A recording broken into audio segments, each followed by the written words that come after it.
नमस्कार। ब्रिजभूषण शरण सिंह के करीबी संजय सिंह और पूरे नए फेडरेशन को निलंबित करने के बाद अब मोदी सरकार अपने ही सहयोगियों के, अपने लोगों का क्रोध सहने के लिए मजबूर हो गए हैं।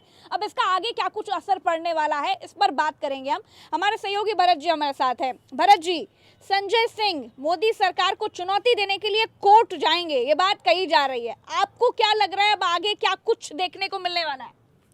देखिए, इसको सीधे सीधे आप बगावत कह सकते हैं। ये नरेंद्र मोदी का निर्णय है, ये देश के प्रधानमंत्री का निर्णय है अपने सांसद के खिलाफ। उस प्रधानमंत्री का निर्णय जो प्रधानमंत्री अब तक ब्रिजभूषण शरण सिंह के खिलाफ एक शब्द नहीं कह पाए थे, मुंह से नहीं बोल पाए थे। जो ब्रिजभूषण शरण सिंह ये कहते थे कि प्रधानमंत्री इस्तीफा दे दें, कह दें, माफ़ करिएगा, कह दें तो मैं इस्तीफा दे दूंगा। उन ब्रिजभूषण शरण सिंह के खिलाफ अब प्रधानमंत्री को एक्शन लेना पड़ गया है, और वो भी ऐसा वैसा एक्शन नहीं। चुनाव होने के बाद WFI के चुनाव को रद्द करना पड़ गया है, निलंबित करना पड़ गया है भारतीय जनता पार्टी की सरकार को, नरेंद्र मोदी को। अब आप इसको ये कहकर नहीं देख सकते हैं कि ये खेल मंत्रालय का डिसीजन था, निर्णय था। ये नरेंद्र मोदी का सीधा निर्णय है। और अब जब चुनाव सर पर हैं, जब 4 महीने सिर्फ चुनावों में बाकी हैं प्रज्ञा जी, तब इस तरीके का निर्णय देना, तब इस तरीके का निर्णय अपने ही उस सांसद के खिलाफ लेना जो सांसद उत्तर प्रदेश में 80 सीटों के ऊपर किन्हीं 3-4 सीटों पर डेंट लगाने के लिए तैयार बैठा हुआ है। अब ब्रिजभूषण शरण सिंह की जो शक्ति है उसका अंदाज़ा आप ऐसे लगाइए, क्योंकि अभी तक नरेंद्र मोदी को, अमित शाह जी को, या भारतीय जनता पार्टी को, या गुजरात लॉबी को इस बात की तसल्ली थी कि अगर महिला पहलवान जो आरोप लगा रही हैं, इन आरोपों के आधार पर ब्रिजभूषण शरण सिंह के ऊपर कार्रवाई नहीं करते हैं तो कम से कम हमारी सीटें तो बची रह सकती हैं। उत्तर प्रदेश में हमें कोई ना कोई बचाने वाला तो है। अगर कुछ सीटें कम पड़ती हैं तो ब्रिजभूषण शरण सिंह जोर लगाने वाले तो हैं। लेकिन जिस तरीके से जाट वाली राजनीति इस समय उठी, और उठी क्या, इसको एक सोची समझी चाल कह सकते हैं। मैं जाट वाली राजनीति पर आऊंगी और साथ ही साथ उत्तर प्रदेश में किस तरीके से डेंट लगवा सकते हैं ब्रिजभूषण शरण सिंह, उस पर भी आऊंगी। लेकिन सबसे पहले मेरा सवाल ये है भरत जी कि 2024 को लेकर के मोदी कोई रिस्क नहीं लेना चाहते, ये सवाल बहुत ज्यादा लोगों के जहन में चल रहा है। तो मेरा सवाल ये है कि आखिर क्या ये 2024 को लेकर मोदी की मजबूरी रही कि उनको ब्रिजभूषण शरण सिंह को कुर्बान करना पड़ गया? देखिए प्रज्ञा जी, हिंदी पट्टी में एक मैसेज देना बहुत ज़्यादा आवश्यक है। अभी मैंने जो बात कही थी कि एक नैरेटिव, क्योंकि भारतीय जनता पार्टी जो भी काम करती है बिना नैरेटिव सेट किए हुए कोई काम नहीं करती है। संसद से एक जाट वाला नैरेटिव सेट करने की कोशिश की गई अभी कुछ दिन पहले कि पश्चिमी उत्तर प्रदेश में जाटों की संख्या बहुत ज़्यादा है, हरियाणा में जाटों की संख्या बहुत ज़्यादा है, और इवन पश्चिमी उत्तर प्रदेश में जाट वोटर 2022 के चुनाव में बहुत ज़्यादा छिटका भी।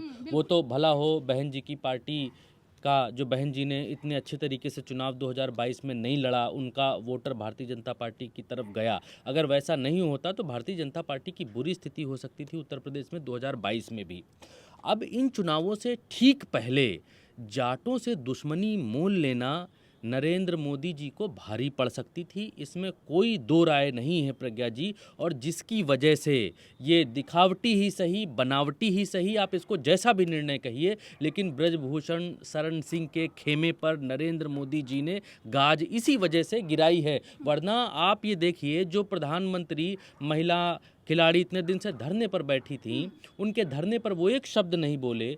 जो प्रधानमंत्री नई संसद का उद्घाटन इधर करते रहे और उधर उन बच्चियों के ऊपर, महिला पहलवानों के ऊपर पुलिस जो है जोर जबरदस्ती करती रही, उनको बूटों के नीचे उसी दिन सेम डे रोनती रही, प्रधानमंत्री कुछ नहीं बोले। वो अब अचानक उस ब्रिजभूषण शरण सिंह के खिलाफ निर्णय सुना दिया जिन ब्रिजभूषण शरण सिंह के खिलाफ वो बोल तक नहीं सकते थे।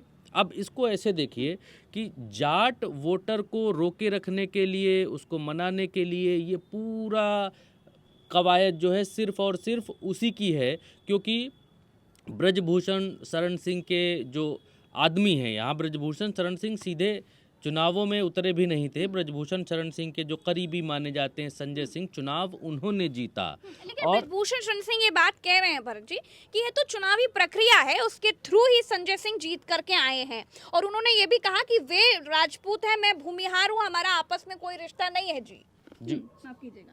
जी कहना क्या चाहती हैं, सवाल क्या है ये बताइएगा। उनका कहना है कि हमारा आपस में कोई रिश्ता नहीं है, हम तो हमारा संजय सिंह तो जो चुनावी प्रक्रिया है उससे चुन करके आए हैं, तो फिर क्यों हम लोगों को एक तराजू में तौला जा रहा है। संदेश प्रज्ञा जी, संदेश, राजनीति संदेशों से चलती है। अगर अब ये संदेश नहीं देंगे कि हम ब्रजभूषण सिंह के खिलाफ एक्शन ले रहे हैं, तो फिर साक्षी मलिक जो जूते अपने मेज पर रख कर गई हैं, उन्होंने कुश्ती छोड़ दी है, जाति से क्या हैं वो, ठीक। दूसरी तरफ जो उनके सहयोगी खिलाड़ी हैं, उन्होंने अपना पद्मश्री नरेंद्र मोदी जी के दरवाजे पर त्याग कर दिया, त्याग करके आए हैं वो अपने पद्मश्री सम्मान का। जब खिलाड़ी इस तरीके से, क्योंकि एक वो समय था जब खिलाड़ी लड़ रहे थे, जब खिलाड़ी सरकार से अपना हक मांग रहे थे, लेकिन अब जो अंधेर नगरी की जो पराकाष्ठा हुई, उसमें अब ये हो गया है कि खिलाड़ियों के सामने अब कोई दूसरा रास्ता बचा नहीं है। अब वो त्याग ही कर सकते हैं, वो अब जा ही सकते हैं, छोड़ ही सकते हैं, इससे ज़्यादा कुछ नहीं कर सकते। और जब राज्य में या देश में ऐसी हालत बन जाए कि सुनवाई शून्य हो जाए और राजा आपकी एक बात, रत्ती भर बात भी सुनने को तैयार ना हो, अपने कान उधर करने के लिए तैयार ना हो, तब प्रजा के पास एक ही निर्णय बचता है, वो है उस राज्य का त्याग, देश का त्याग, या फिर उस राजा में उनकी जो संवेदनाएं हैं उनका त्याग। तो अब खिलाड़ियों ने राजा के प्रति, प्रधानमंत्री के प्रति उनकी जो आस्थाएं थीं, जो एक ये कह लीजिए कि जो लगाव था कि आज नहीं कल तो ये हो सकता है, या न्याय जीत सकता है, या सत्य की जीत हो सकती है, वो सब सारी बातें शून्य होने लगी थीं। और जब वो सारी बातें शून्य हो गई तो फिर खिलाड़ियों के सामने एक ही अवसर बचा, या एक ही रास्ता बचा, जो रास्ता था त्याग का रास्ता, जो रास्ता था वानप्रस्थ। पुराने समय में वानप्रस्थ हुआ करता था कि अब ये हमको कुछ नहीं करना, अब हम हार चुके हैं, अब ये लो अपना जूता चप्पल, ये लो कुश्ती के मुक्के, अब संभालो अपना, ये लो अपना अदक पदक, हमको भैया माफ़ करो, हम चलते हैं राम राम जी की। तो जब वो रास्ता अपनाया, जब उस जाति के लोगों में या उस कैडर में या उस रीजन में ये संदेश गया कि मोदी सरकार तो बिल्कुल ही अंधी बहरी लूली लंगड़ी हो गई है, बिल्कुल ही इन लोगों को सुनाई नहीं देता, अंधेर गर्दी चरम पर हो गई है। जिस व्यक्ति के खिलाफ प्रदर्शन कर रहे थे, जिस व्यक्ति को नहीं चाहते थे कि फेडरेशन में आए, जिस व्यक्ति के खिलाफ इतना बड़ा धरना हो गया, जिस व्यक्ति पर यौन शोषण के आरोप लग गए, अब वही व्यक्ति गले में माला डाले हुए टीवी पर सामने खड़ा हुआ है और कह रहा है हमारी इनसे कोई रिश्तेदारी नहीं है जी, लेकिन जीत हुई इनकी संजय सिंह और लोग। साथ ही साथ ये भी कह रहे हैं कि दबदबा है और दबदबा रहेगा। एनीवेज, एक सवाल ये भी है कि संजय सिंह जिस तरह से कह रहे हैं कि अब हम कोर्ट का रास्ता तय करेंगे, भरत जी, उस पर आपका क्या कहना है? ये मैसेज चिढ़ाने वाला मैसेज था, क्योंकि जो दबदबा है वाली आप बात कह रही हैं, गोंडा में इस तरीके के पोस्टर्स लगे हुए थे और लगवाए गए थे कि दबदबा है और दबदबा रहेगा। दबदबा किनके सामने साबित करने की वीडियोस भी वायरल हुए जिसमें ब्रजभूषण शरण सिंह खुद ये बात कह रहे थे कि दबदबा है और दबदबा रहेगा, वो एक तरीके से नारे लगा रहे थे जोर जोर से। जी प्रज्ञा जी, गोंडा में ये बात साबित करने की कोशिश की जा रही थी कि दबदबा है और दबदबा रहेगा, एक चुने हुए सांसद वर्सेस इस देश के लिए मेडल लाने वाले खिलाड़ियों के बीच जंग की स्थिति जैसी परिस्थितियां बनाई जा रही थी कि हम जीतेंगे, हम जीत गए हैं, हमारा ही दबदबा था और दबदबा रहेगा। तो ये दबदबे वाली जो राजनीति थी, खिलाड़ी अपना दबदबा नहीं चाहते थे, खिलाड़ी ये चाहते थे कि उस फेडरेशन का अध्यक्ष कोई निष्पक्ष हो और दूसरा महिला हो। अगर महिला अध्यक्ष होंगी तो वो महिला खिलाड़ियों की बात को समझ पाएंगी, क्या हो रहा है देख पाएंगी, महसूस कर पाएंगी। तो महिला खिलाड़ी चाहते थे। वो बात अलग है कि चुनावों में क्या हुआ, कैसे हुआ, और चुनावों में क्या होता है, कैसे होता है। अगर यही बात ठीक थी तो मोदी जी को फिर भंग नहीं करना चाहिए था, निलंबित नहीं करनी चाहिए थी। एक चुनी हुई संस्था को आपने निलंबित किया है, चुने हुए लोगों को आपने निलंबित कर दिया, ये कह के कि आपने गोंडा में ही पहला जो 20 वर्ष और 15 वर्ष वाला जो कैंप है इनका लगता है, वो गोंडा में ही क्यों लगवा लिया। इसमें दूसरी समितियों की जो है मंजूरी फलाना ढिमकाना कह के इसमें जो है नियम 3C कौन सा नियम लगा लगा के बताया कि ये उल्लंघन है, इसलिए हम इसको निलंबित करते हैं। तो सरकार चाहे प्रज्ञा जी तो कुछ भी निलंबित कर सकती है, सरकार चाहे तो कुछ भी हटा सकती है, सरकार चाहे तो कुछ भी गिरा सकती है, ये तो आपने देखा। लेकिन अब जो आपका मूल सवाल है कि अब क्या बगावत के सुर जिस छेड़ तरीके दिए से हैं? संजय सिंह कह रहे हैं कि हम क्या कोर्ट का रास्ता तय करें। क्या बगावत होगी? तो उत्तर प्रदेश में भारतीय जनता पार्टी के लिए मुश्किल होगी, इसमें कोई दो राय नहीं है। ये निर्णय अगर लेना था भारतीय जनता पार्टी को तो ये निर्णय तब लेती जब महिला खिलाड़ी धरने पर थीं, जब आरोप लग रहे थे। लेकिन तब मोदी जी को लगा कि ये खिलाड़ी हैं, उठकर चले जाएंगे, क्या होगा। लेकिन जब ये मैसेज अंदर खाने से ये रिपोर्ट आई कि जाट वोटर्स में नाराज़गी है, बहुत ज़्यादा नाराज़गी है, 2024 में भारतीय जनता पार्टी को इसका खामियाजा भुगतना पड़ सकता है, तब चुनावों को देखते हुए और देश में जो परसेप्शन बन रहा था कि बेटी बचाओ का बताओ ये लोग नारा देते हैं और बेटी बचाओ के बारे में करते क्या हैं, बेटी जो है मुक्केबाजी क्या आप बोलते हैं कुश्ती छोड़कर संन्यास ले रही है, इनका अपना सांसद जो है जिसका दबदबा कायम किया जा रहा है। बहुत कुछ हुआ, और देशद्रोही भी सांसद- कहा गया, इन एक खिलाड़ियों को सांसद के- देशद्रोही कहा गया, बहुत सारे आरोप लगाए गए इन लोगों मोदी के जी ऊपर। के एक सांसद के दबदबे के आगे एक महिला खिलाड़ी को खेल खेलना छोड़ देना पड़े, ये इस देश में बहुत बड़ी बात है प्रज्ञा जी। एक महिला खिलाड़ी खेल खेलना छोड़ रही है एक सांसद के दबदबे के आगे, नरेंद्र मोदी जी के सांसद के दबदबे के आगे। इस देश का संदेश पूरे देश में बहुत ज़्यादा जाता है, और वो भी उस हालत में जब भारतीय जनता पार्टी तेलंगाना की जो 4 या 3 सीटें थीं उसका जो अंदरूनी सर्वे कहता है कि वो हार रही है, जब सर्वे ये कह रहा है कि भारतीय जनता पार्टी बिहार में बहुत बड़ा डेंट लगने जा रहा है 2024 के चुनावों में, बिहार में भारतीय जनता पार्टी को डेंट लगेगा, 10 सीटों का अगर डेंट लगा बिहार से भी ठीक, और कर्नाटक से 10 सीटों का 25 सीटें कर्नाटक में है नरेंद्र मोदी जी की इस समय, और कर्नाटक कांग्रेस जीत चुकी है। अगर वहाँ से 10 सीटों का डेंट लगता है तो 10 बिहार और 10 वहाँ से 20 सीटें ऐसे हो गई। 4 सीटें आपकी तेलंगाना में है, मान लीजिए 1 सीट पर रहेंगे, 3 अगर हार रहे हैं, 3 सूत्र कह रहे हैं और सर्वेज बता रहे हैं 3 सीटें तेलंगाना के भीतर आ रहे हैं, तो 10-10 20 और 3 13 23 सीट ऐसे हो गई। और अगर उत्तर प्रदेश के भीतर भी ग्राफ गिरता है, अब ये कहा जा रहा है कि ब्रजभूषण शरण सिंह बगावत कर सकते हैं, बागी रुख अख्तियार कर सकते हैं, क्योंकि ब्रजभूषण शरण सिंह जो है अपने कंधे पर मक्खी भी नहीं बैठने देने वाले व्यक्तियों में से हैं। ब्रजभूषण शरण सिंह का अभी का इतिहास जो भी रहा हो महिला पहलवानों के साथ, लेकिन ब्रजभूषण शरण सिंह का जो इतिहास है, चुनावी इतिहास है, वो बहुत शानदार रहा है, इसमें कोई दो राय नहीं है।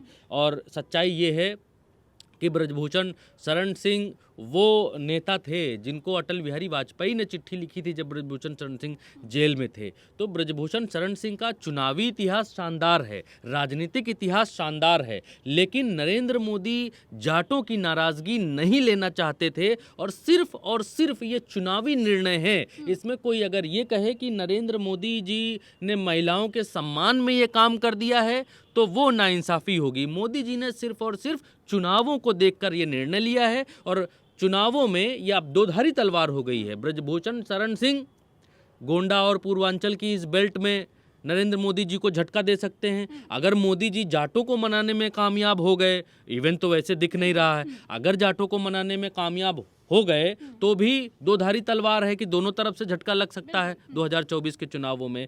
तो ब्रजभूषण शरण सिंह के खिलाफ एक्शन लेना चुनावों के समय। एक सवाल जो लोगों के जहन में इस वक्त पर उठ रहा होगा कि अगर जाटों के वोट की चोट का डर मोदी को है तो फिर तब क्यों नहीं था जब महीनों भर से पहलवान धरने पर बैठे रहे, जंतर मंतर पर प्रधानमंत्री से सवाल करते रहे। देखिए प्रज्ञा जी, वही मैंने अभी इससे पहले वही बात कही कि तब प्रधानमंत्री जी को लग रहा था कि इनसे कुछ नहीं होगा, ये लड़कियां हैं, आरोप लगा रही हैं, चली जाएंगी, और आरोप लगा रही हैं हमारे सांसद के ऊपर आरोप लगा रही हैं, तो हमारे, क्योंकि मोदी जी की जो अब तक की कार्यप्रणाली रही है, काम करने का तरीका रहा है, उससे ये समझ में आता है कि जो भी अपनी आवाज़ उठाता है, अन्याय के खिलाफ जो भी आवाज़ उठाता है, जो भी सरकार से हक मांगता है, हक मांगना चाहता है, भारतीय जनता पार्टी को ये पता नहीं क्यों लगता है और नरेंद्र मोदी जी को भी ये पता नहीं क्यों लगता है कि ये हमारा विरोध कर रहा है, वो कोई भी हो, चाहे किसान हो, चाहे खिलाड़ी हो, चाहे मजदूर हो, चाहे विपक्ष हो, चाहे पत्रकार हो। अगर कोई सरकार पर क्वेश्चन करता है तो उनको ये लगता है कि ये हमारे विरोधी हैं और हमारा विरोध कर रहे हैं। इस वजह से मोदी जी उनको विरोधी मानकर विरोधी पाले में छोड़ देते हैं कि आप विरोधी हो जी।